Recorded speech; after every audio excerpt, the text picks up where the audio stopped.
Scariest? Yeah. Oh, I guess when I had the 2 engines shot out and fly back on 2 engines. That was one of the scary missions. I had a couple of them. The time when I was shot up, 3 of my gunners were injured with flak. And I had to make an emergency landing at Iwo Jima. In fact, that was about 2 weeks after the Marines had taken it over. And the runway was short. I had to bring it in and land that thing on a short runway. And my God, I'll never forget the horrible smell. All the dead bodies are all over the place. And phosphorus and sulfur was coming out of the ground from the springs they had there. I couldn't wait to get out of there. I got the 3 wounded guys off the airplane and into the hospital and took off back for Tinian. We repaired, no big problem, repaired the window that was blown out where the guys had gotten hurt. But that was a pretty scary mission. In fact, one of my guys was really injured badly.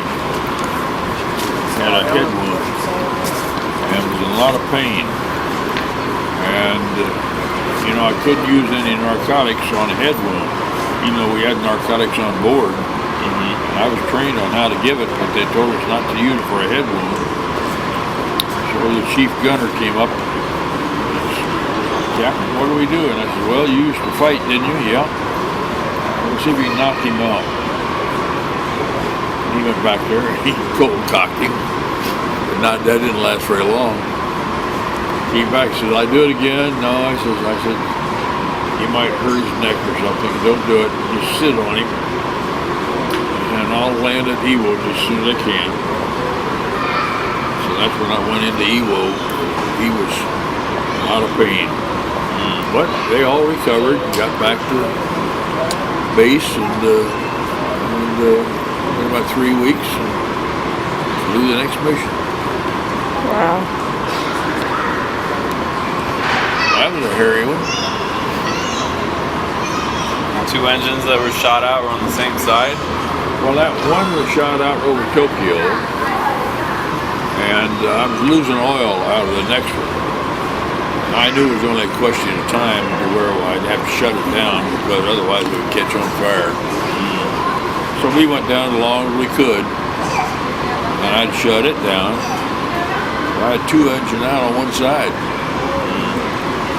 So I dropped down to 500 feet in order to save fuel and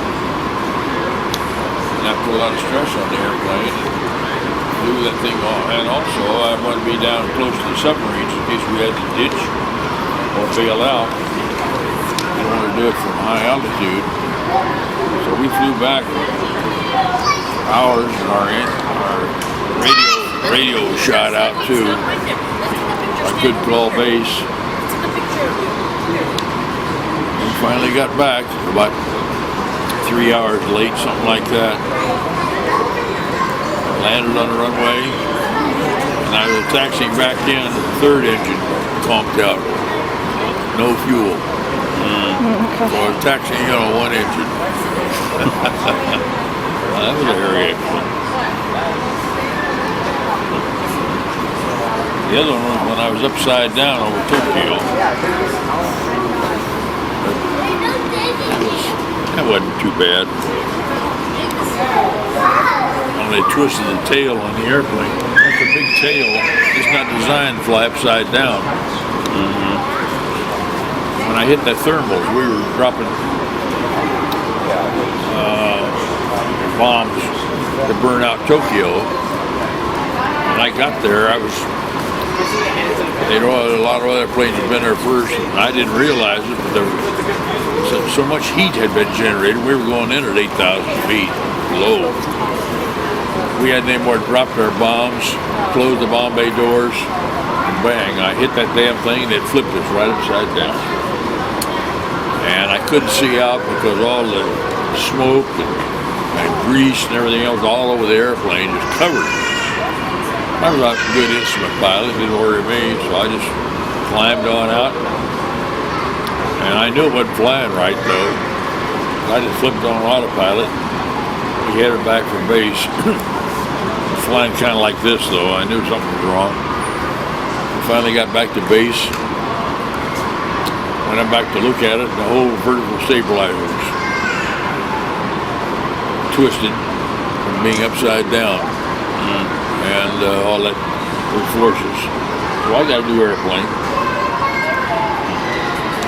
Which airplane was that? I think it was Lucky Strike, as I remember.